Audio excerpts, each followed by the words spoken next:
Okay, so I didn't realize how like our music is louder than us talking. Like, so in my headphones, you started the music, it was like, okay, music, got it. I didn't Sorry. show you my mimic. Oh, I've got the background on. Look Oh at how yeah, okay. cute. I don't know what He's a he mind. is, but He's not a mimic, but he's a mind guy, and he eats your mind. I love him. I got him for my birthday. He's on my desk. all Oh, right. So oh, oh, Sarah, and with my duck.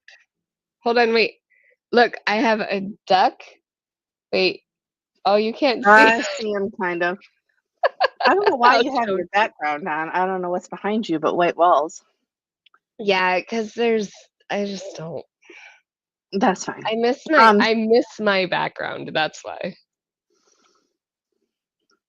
rolling my eyes, but today's topic is not about loud music or dinosaur ducks or whatever that was, or fake backgrounds. It could be about eating people's minds, depending on how you look at it. People have started to go a little bit crazy. And some Yes, of you they are have. like, yeah, we've been watching politics, but that's not what we're going to talk about today. Okay. No, we don't talk about So, politics. nope, nope. But it's the minute you say people are starting to go crazy, that's the first thing that goes to their head. So, no, we are going to talk about, in a sense, a specific type of hiring practice. And this hiring practice is not good for anyone. And Brittany brought up this topic, so I'm just going to say that it's the everyone or everything topic. And Brittany's going to give you the first example, and then I have a bunch too. Um, so, what is this? What is the like everyone, everything topic? Well, we always talk about not everyone. So don't group people into groups. Don't, those aren't really, it's not fair, right? Hmm. So a lot of the examples, single parents get grouped and it's very difficult. Um, People who have second jobs, like, oh, well, they're going to put that job over our job. It's a hardworking person that's trying to find work and make it. Hmm. And here, depending on what you're looking at, yes, you might have a bad experience with a particular person because that person was unable to maintain all of the things that they signed on for. But the person in front of you interviewing isn't that person. Yeah. And unless you give them a chance to fail on their own, then they're just going to hit wall after wall after wall because everybody has that same anybody in this category I'm not going to hire. Hmm. And it's not, and there's been times where I've been a part of that in the hiring phase of different things. We all know Sure. that if you've gone a certain amount of time without getting a job, it's really hard to re-enter the workforce, right? If you had to Yes. step away for, taking care of people or whatever, when you come back into the workforce, oh, well, you haven't worked, so you're not qualified or Hmm. you're not going to stick around. So there's a lot of things around that stigma of I've been burned and now I'm not going to rehire somebody in this category. And I want to clarify because you can have requirements for a job. You can say, like you have to be available 4 nights a week, or you have to meet certain requirements, right? Lift 50 pounds, some different things. But it's actually discrimination if you say, I'm never going to hire a single mother, right? I'm never going to hire a purple people eater, right? I'm like, if you maybe not a purple people eater because I don't think they're applying for the job, but you get my point. If there's something specific and you're saying I'm not going to hire based on that, it's actually discrimination, and that could be a whole different topic.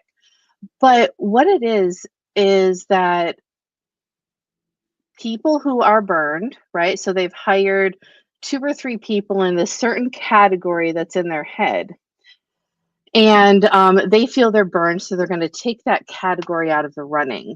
And And I'll tell you right now, recently, and it's probably been now, what, 2 or 3 years, that I have purposely been looking for part time work.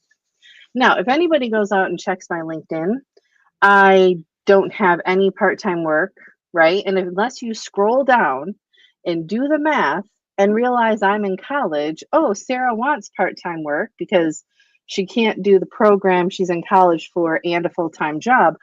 But people don't go that far. So I've started actually putting it into cover letters. The first paragraph, I am purposely looking for a part time job. I will not leave for a full time job. And it shouldn't have to be that way though. People second guess me when I'm applying for positions because they're like, well, she's going to leave as soon as she finds a full time job. She's just applying to get through. And it sucks to be put into a category that you can't even explain, right? And this is what you were talking to, like you've had some experience with somebody trying to get a second job. And the second job will say, well, their first job's going to be their priority, so they're never going to put their all into this one. You don't know that. Right. And you don't know the quality of the first job. You don't know, maybe you're an amazing boss and they decide to be loyal and dedicated and they're like, "Oh, this is the job, if they do want one job, this is the job I want." When you build and I think this goes a long way to that mindset as well. When you build an environment that people want to be a part of, then that fear and that scarcity of losing employees or potential employees goes down because you're creating an environment that they want to that they know they're welcomed. And so they're going to put that above all else too. I think that's a huge thing to think about when we're talking about this. You mean if you create a positive work environment, you might get employees to stay? Brittany, Yeah, my God, you should like start a podcast on it. Nobody's ever said that before. I'm never. joking, right? It's it sounds so simple, right? It sounds so simple. But we've all worked places, and I'm saying anyone who's watching this now or in the future, we've all worked that place where you're just like, how did this manager or this CEO even get this position? Right? Like they paid somebody, they did something I don't know, but somehow they scammed their way into this position. And one of the things that we have to start doing when we see those things as employees, we need to start speaking up to other people. With the exception of like small businesses where the owner is the owner, like there's only so many people you can go to. But if you are in any semblance of a bigger company, if your boss is doing something crazy and that you hear them say, I'm not going to hire single mothers, I'm not going to hire, people with mohawks. I don't know, right? Like, start saying that to each HR. Say, hey, look, I heard them say this. Can you monitor it? It's Yeah, not even about trying to get them fired. It's about trying to make sure that the hiring practices are fair. And exactly. if we're focusing on their skill set versus a mohawk or how many kids they have, you know. And I mean, I'm gonna joke here, and I hope everybody takes this joke. The more kids you have, the more part-time jobs you need. So why Yeah, are we definitely. judging? Get Like, me I out mean, of the house. right, exactly. I mean, like it's so stupid. People are like, "Oh, I'm not going to do a single mom because what she needs it." That's what you Yeah. should be hiring. Exactly. And I think a lot of times we put into consideration and it's like a relationship, right? Oh, well, I'm not going to date these people because of this whatever. And it's so exclusive in what you're looking at. And like you said, when you interview somebody, it should be based on that interview. It should be based on that conversation and based on what they're up to. I mean, I just spent all of last week calling a place waiting, like, when's my interview? When's my interview? Sure. Just to show up and literally just be handed the job, which was great. It was great that it was a formality, but there's so many people nowadays that will just go off of an email and they'll wait. Or they will, so look at the drive that person has when they show up. Look at how they're showing up and what they're bringing to the table, because when you take the considerations you're bringing to the table and place it on them, you're diminishing a possibility at having somebody who starts part-time, goes through college, gets their degree, and then becomes a full-time employee with this degree because they know, love, and cherish your company, right? Sure. Um, you have so much potential with people when you give them that chance, but when you take it away from them, then now they have to go, one, they're and we know I'm a softie. I always say I don't like people, but I'm probably one of the biggest softies ever. When you tell somebody they're not getting a job, they now have to go into the next interview with, okay, I missed that one out. Okay, I missed Yeah. out on that one. Okay, I missed out on that one. And if they're interviewing well, but they're just not getting it because of whatever criteria everybody has based on. And I mean, one of my best friends a long time ago has a lot of tech in his history, has a lot of schooling around tech. And when he was trying to get a job, he was overqualified. Mm, Well, yeah, but nobody with that position is hiring, and I need to feed myself and my wife and like he was like, I just need to make sure that my house bills get paid and I need a job. People who get mhm. given that opportunity are going to be more loyal to you than people who are out there just looking for work. Like they don't need it, right? Sure. And I joke because we're all millionaires and we don't need work, but there are people out there that will go from job to job. And when you look at somebody and you're like, well, you're overqualified, we're not hiring you, you're turning down somebody who might have been the best employee you had. Overqualified allows them to actually manage things a little bit better than somebody underqualified. And it makes the training process a lot easier because they now have that knowledge and that conversation. They're already ahead of the game. So I never understood that as an ever being something that people would ever say to anybody. And I've Oh, had it happen to me overqualified. too. And it's Overqualified comes up a lot. ridiculous. Yeah. And one of the things, like, in that realm, like, if the people that say things like that are the people that are not experienced at interviewing and hiring, the whole process. And if you are new to this process, if you have only had your business, a few years and, you've interviewed, I'm going to go with less than 100 people. Okay, you should, before you hire anybody, or if you're on the, like, I don't know if I should hire this person, call your best friend, call your mama. Say, will you interview this person? I need a second person to tell me if I'm crazy. Do you see red flags or do you see a great person? Okay. And trust me, there are people out there that'll do it. And you know what? If you don't want to call somebody, call me. I will do it. I might, after a few, I might charge you, but the first couple I'll do for free. How's that? But it'll help with your confidence when someone else either says they do see it or don't see it, and you can have that conversation. And when I do interviews, I came up with the job, the one of my jobs that one of the businesses I help, I came up with 10 questions. And when I say I mean ChatGPT. ChatGPT and I came up with 10 questions.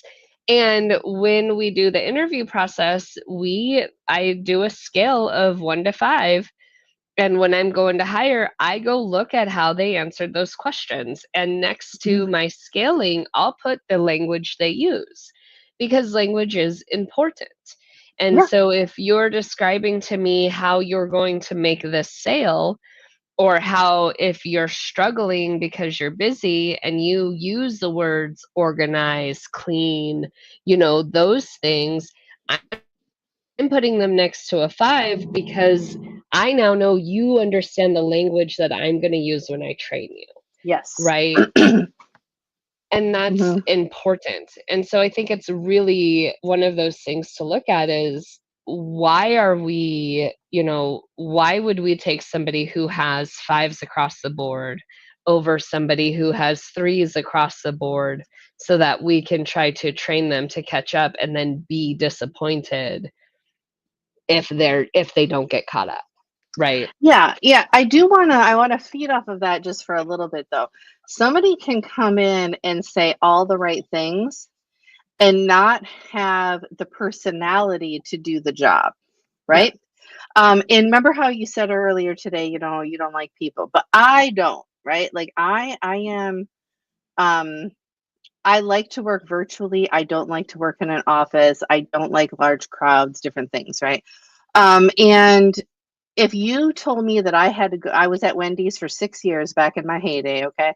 If somebody told me I had to go back and work at Wendy's, could I do it?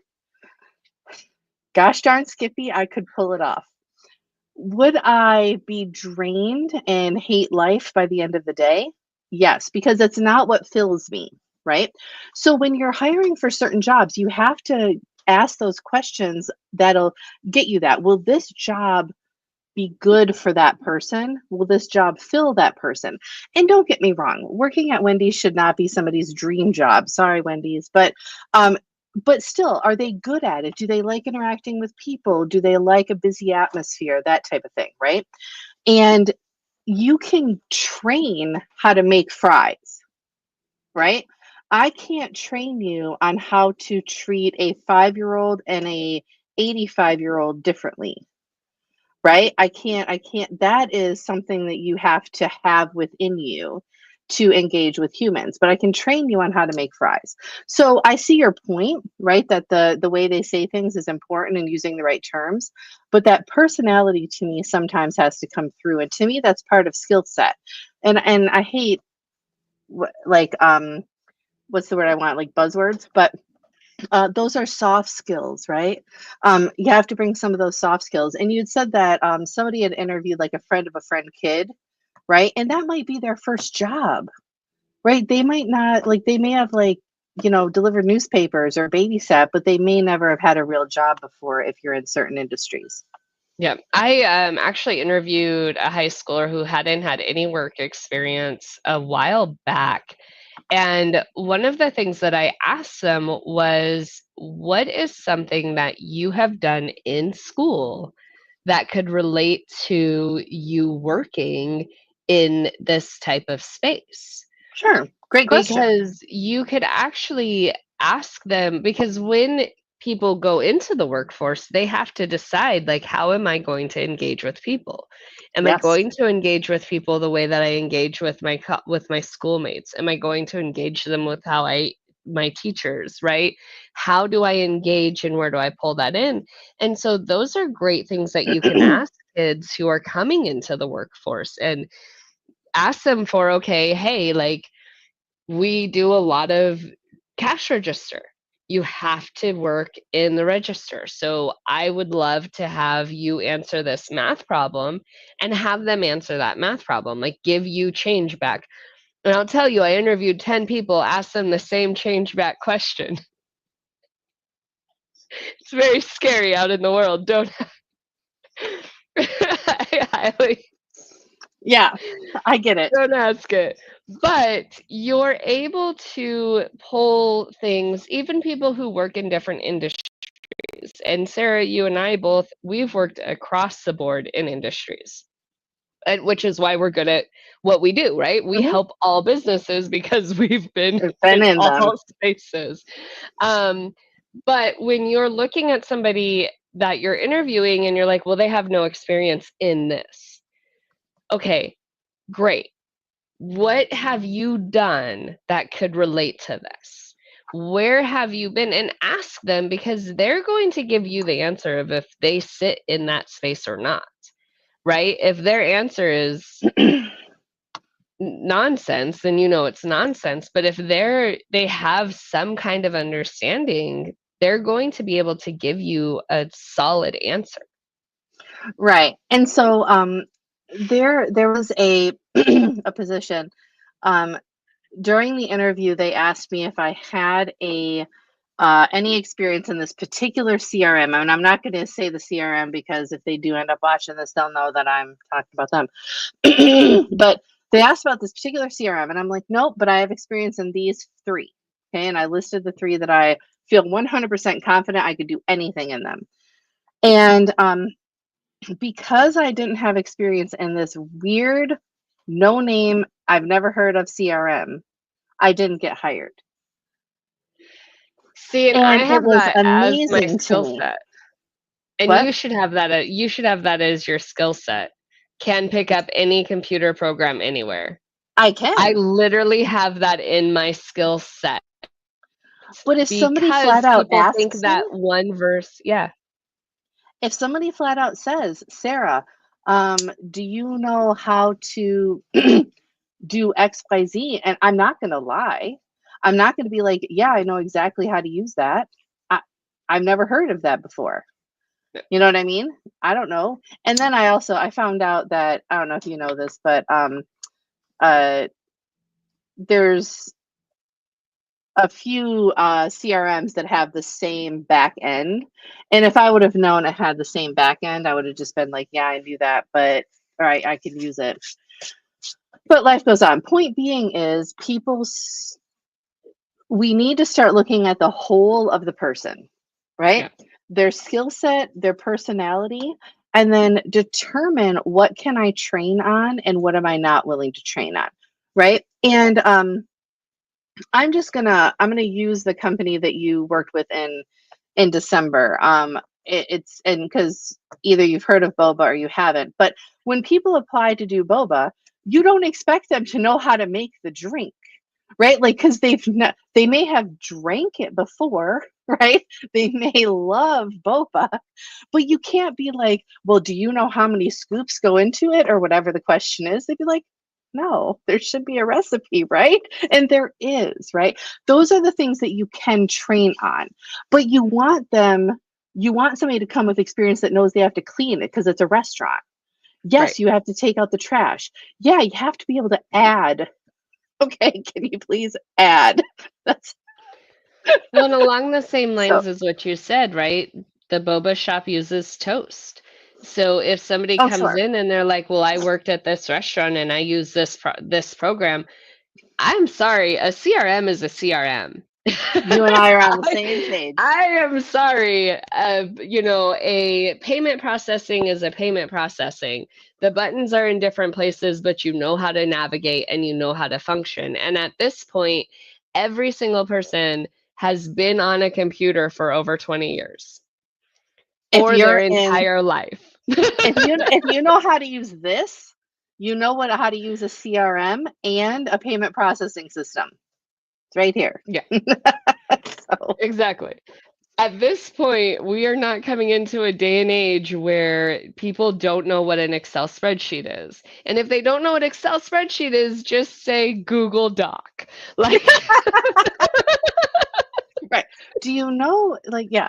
So it's just because that's the other thing. People are like, oh yeah, I don't know how to use Excel, but I know how to use Google Sheets. And I'm like, it's the same thing. Like it's same exact thing. so. But that's the thing, right? And that comes back to that you got denied a job because you didn't know how to use one CRM, but you know Yeah, three of them, which is absolutely insane because three over the one, I guarantee you could walk in and run the whole CRM and put in together a process and procedure for it. 100%. And so that's where we tell you, like, ask more questions. Oh, you have worked in these other three CRMs. How do you feel that you could do walking into a new CRM? How much training do you think we would have to provide for you inside of that space? And then I'm sure, Sarah, what would your answer be? I'd be like, in my head, I'll be like, I'll go watch a couple of YouTube videos. Out loud, I'd be like, oh, I just need a couple hours to browse. Mhm. Yeah, Um, exactly. so it and that's the other thing too. Like if somebody actually wants the job, they're going to be willing to put in some of that work to want to learn, to want to train, to do those things. Um, and if you give those opportunities, even in the interview process, if you talk about the opportunities, like you're going to learn how the business runs, you're going to learn how to use this toast process. You're going to learn how to do XYZ. That shows them that you're there with them, and it's going to make them more invested. Yep, exactly.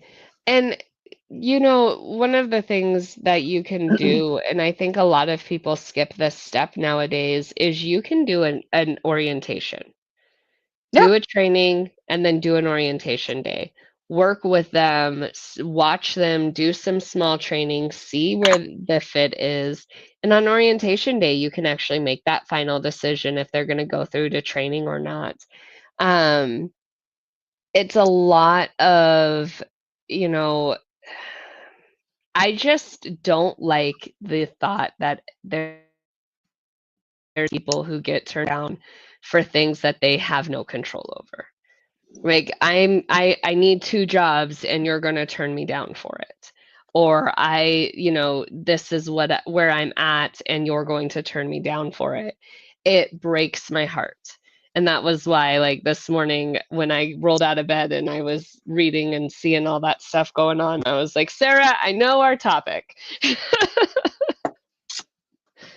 Yes, yes. And part of it, and this is not sticking out for any businesses.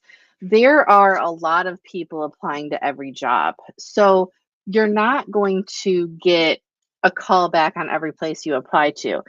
But this is talking about the people that actually get to the interview process. They narrowed it down to the 5 to 10 people they're going to interview, and you were one of them. And they come back with a very minute reason, like a very small, frivolous reason that they're not hiring you, or they don't tell you why at all. I guess I would rather be told that it was because I didn't know the CRM they use, and they Right. miraculously found somebody that did know that CRM. Merry Christmas for you. Um, but there's a lot of people that get to that point and they're ghosted. They're told a variety of things, and those are the ones that I feel bad for. So, Yep. And a lot of, that's why Sarah and I are having this conversation too. Like I said, when you get turned down time after time, it wears on you when you are job hunting and you're doing that. And we want you to know we get it. We see the frustration. We understand that there is this stigma that's mhm, walking around different particular groups, different. One thing that we didn't touch on was people who are homeless. They have the hardest time finding a job. mhm. People who don't have cars. So just know that we understand that these are stigmas that are out there. And earlier I made the reference of a relationship. It Yeah. is a manager or owner who have had trauma given to them, and they are choosing to not do that. Hey, Sophia. And that is definitely something that you really want to be aware of, and don't let it discourage you when you go to your next interview. Yes, do not let it discourage you. Do we normally do this for 30 minutes? Yeah, we do it right on about 30 to an hour depending, but I think we're good with this topic. No, I think we're probably good with this topic today. I want to do a discriminatory concept around hiring, like very specific around discrimination in hiring at some point. So maybe we can do that in the next couple of weeks. But I do want to say, has nothing to do with this. I want to say, hearts and thoughts to everybody that is impacted by the uh, plane crash, helicopter crash situation in DC. I know that we don't have all of the details, but one of the things that we did find out today was there were kids on that plane that had just come back from a skating tournament. And not that kids versus adults dying is better or worse, but it was supposed to be a celebratory concept, finishing a tournament, and just keep everybody in your prayers. They're still making all the recovery efforts. And if you don't know what's going on, pick a news channel and you'll find it. It's live everywhere. So that has nothing to do with hiring, firing, or anything that Brittany and I do.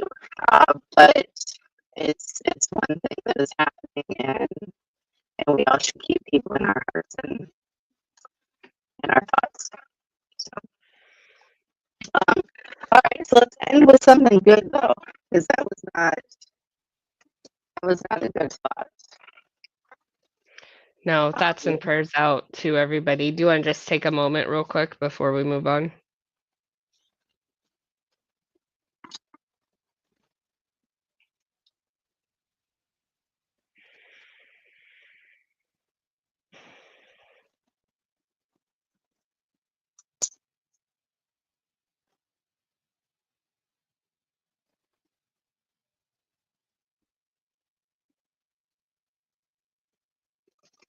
Thank you, Sarah. And so I think it might be your headset. You're I think so too. Robot. It's my internet. Okay. Say something again. Let me. Oh yeah, now I can't hear you at all. It's all right. I can start a song and dance.